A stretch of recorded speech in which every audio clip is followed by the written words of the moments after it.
Apa hukum memutihkan kulit? Orang putih, orang Europe datang ke pantai kita nak menghitamkan kulit. Kita dah hitam pula nak putih. Memanglah manusia ini. Hadis riwayat Abdullah bin Mas'ud radhiyallahu anhu, la'anallahu al-washimat wal mutashimat wal mutanammisat wal mutafallijat wal mughayyirat lil husni. Allah melaknat al-washimat, tukang buat tato, wal mutashimat, minta buatkan tato, wal mutanammisat, mencabut, mencukur, membuang, wal mutafallijat, mengubah-ubah gigi, wal mughayyirat, merubah lil husni, untuk cantik-cantik. Sebenarnya yang mengatakan cantik ini bukan orang lain, setan. Kalau kau ubah kau cantik, kalau kau ubah kau cantik, kalau naikkan ke atas kau cantik, kalau kau buat gini kau cantik, kalau naik ke cantik. Sebenarnya dia saja merasa cantik. Orang menengok dia takut. Berapa banyak orang yang operation ini, dia rasa cantik, kita tengok takut. Kita pula tengok takut. Oleh sebab itu maka ini sebenarnya kerja-kerja setan saja. Oleh sebab itu kita yakinkan diri bahwa kita sebenarnya bersyukur nikmat Allah Subhanahu wa taala. Dengan menggunakan makanan tambahan mengandungi merkuri atau memakai krim, adakah ini merupakan salah satu merubah ciptaan Allah yang sudah baik? Maka nanti dia akan terus, kita buat putih dia ingin lebih putih, dia buat ini akan ini. Tapi kalau penyakit mudarat, darul mafasid muqaddam ala jalbil masalih, menolak mudarat lebih utama. Tapi yang sudah ada, tidak ada nikmat yang lebih besar daripada mensyukuri nikmat Allah yang sudah ada. Saya, andai ada orang nak bagi saya makan, Ustaz minum ini, Ustaz lebih putih, biarlah aku macam ini saja. Sebab nanti kalau saya lebih putih, lebih handsome, tak apa-apa jadi pula. Kita syukur saja kepada Allah Subhanahu wa taala. Apa hukum menderma darah kepada orang tak Islam? Kita disuruh menolong orang. Kita kalau tolong orang, kita tak tanya agama dia. Kita pergi ke hutan. Di dalam hutan itu ada perigi buta. Rupanya ada orang buta, maaf, dia tak nampak jalan. Dia dah nak tenggelam.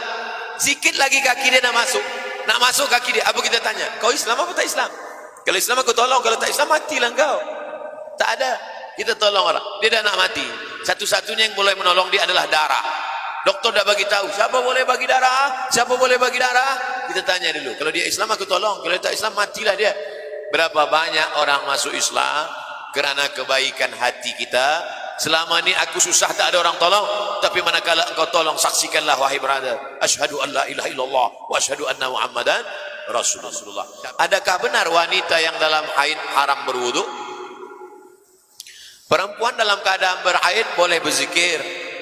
Perempuan dalam keadaan haid tidak boleh baca Quran, tidak boleh pegang Quran, tidak boleh bawa Quran, tidak boleh tawaf, tidak boleh iktikaf dalam masjid, tidak boleh salat, tidak boleh puasa. Adapun dia berzikir, boleh. Adapun dia melaksanakan kebaikan, boleh. Masalah berwudu, bila ada setengah mengatakan tak boleh, maka ada ulama mengatakan boleh tentang masalah berwudu, berzikir. Biar dia biasa baca maksurat. Yang biasa baca maksurat, baca doanya saja. A'udzubikalimatillahi tammati min kulli syaitani wa hamati min kulli lama. Bismillahirrahmanirrahim. La yadurru ma'asmi syai'un fil ardi wala fis sama. Adapun yang ayat-ayat jangan dia baca. Tapi mazhab Maliki membolehkan perempuan yang mengulang bacaan Quran dengan syarat an zahri qalbin, dalam hati. Ada perempuan hafaz Quran, dia nak ulang hafalan dia. Bila tak ulang nanti hafazan dia hilang. Selama 7 hari dia tak buka Quran, maka dia diam saja. Bila nampak nanti ada perempuan, diam aja. Itu maknanya dia sedang ulang hafazan dia. Bila dia hafaz, bila tak hafaz diam, kita tak tahulah kenapa dia diam. 2, guru, cikgu yang ajarkan Quran di kelas, dia boleh baca Quran dengan baca dia potong-potong. Ya ayuha, alladzina, amanu, kutiba, boleh dia baca potong-potong sebab dia cikgu darurat. Apa hukum menjual alat soleh? Menjual anggur halal. Menjual anggur halal. Menjual anggur kepada orang yang biasa membuat khamar haram. Kita dah tahu betul bahwa dia ini pembuat khamar. Bila ada anggur dia akan giling, dia akan ubah menjadi khamar. Kita jual anggur kepada dia, haram. Yang saya jual ini kan anggur.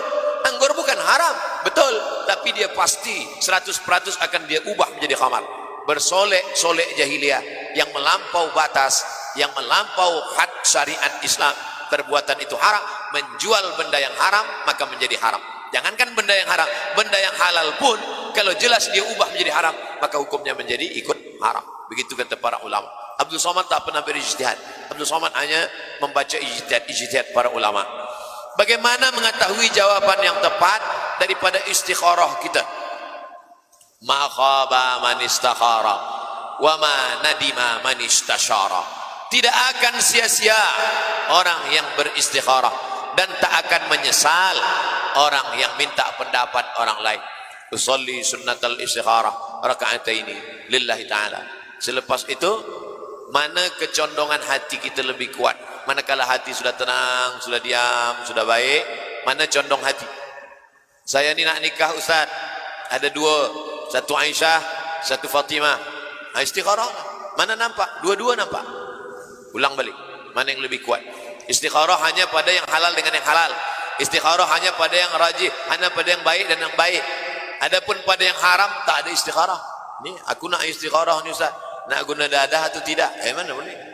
Kalau sudah haram tak ada istikharah, jelas batil. La talbisul haqqa bil batil. Tenangkan hati, macam orang mengacau kopi, tenangkan dia. Selepas tenang tu baru dapat dirasa, barulah nampak mana ampas, mana air, mana manis, mana tidak. Tenangkan, selepas tu baru dia datang. Minta pendapat orang baik. Fas'alu ahla dzikri, tanya orang yang paham bila tak paham. Yang saya jawabkan tadi ada ikhtilaf. Yang tak ada ikhtilaf nih, ini tak ada ikhtilaf. Apa dia? Kutipan derma. Derma ini tak ada ikhtilaf. Siapa yang menderma, maka dia akan dapat di hadapan Allah Subhanahu wa taala. Idza matal insan, hadis riwayat Muslim, kalau manusia sudah mati, inqata'a, putus. Tapi ada yang tak putus, shadaqatun jariyah. Oleh sebab itu apa yang ada pada tangan kita ini akan habis, akan hampa, akan binasa. Berharap kepada harta akan kecewa, berharap kepada manusia akan binasa. Satu-satunya harapan hanyalah amal soleh, dan amal soleh yang akan kekal abadi adalah ibadah harta. Maka galakkan derma untuk menolong agama Allah Subhanahu wa ta'ala.